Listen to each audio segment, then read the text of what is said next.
Hey, this is John Swanson, 300wordsaday.com. I was thinking this morning about reality shows, about the kinds of shows where a crew comes in and there's a house that's a wreck and they tear it down and then they rebuild it, and in a week somebody gets a brand new house.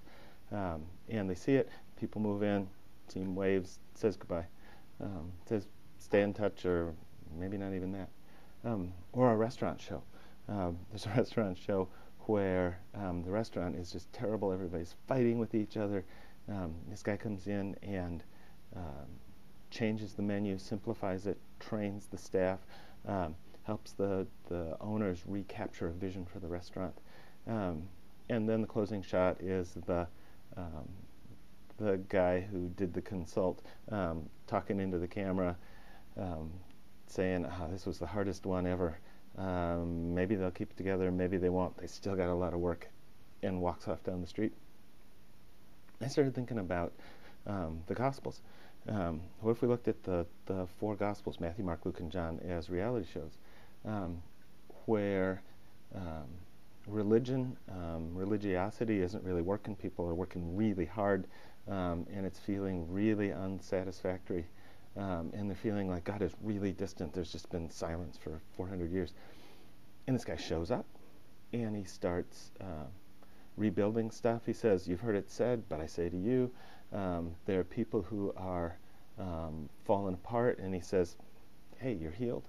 There are rules about how to deal with the Sabbath. And he says, you know what?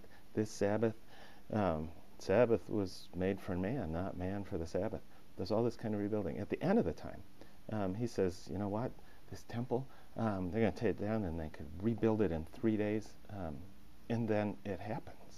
Of course, he's talking about his body and the death and resurrection. So, but that rebuilding happens. And then he gets to the end of the show, and he looks into the camera, and he says, you know what? Your job, go and make disciples, make followers, just like I've been doing. And then instead of walking down the street, he kind of disappears. But what he says before he disappears is, and I'm going to be with you always, even to the end of the age.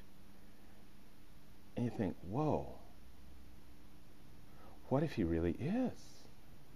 What if in this process of making disciples, whatever that means, Jesus is actually involved? It'd be way different than Gordon Ramsay or Ty Pennington, who move on to the next show. Man, if Jesus were still actually involved in the process, that would be really cool. Something to think about. John Swanson, 300wordsaday.com. Thanks for stopping by.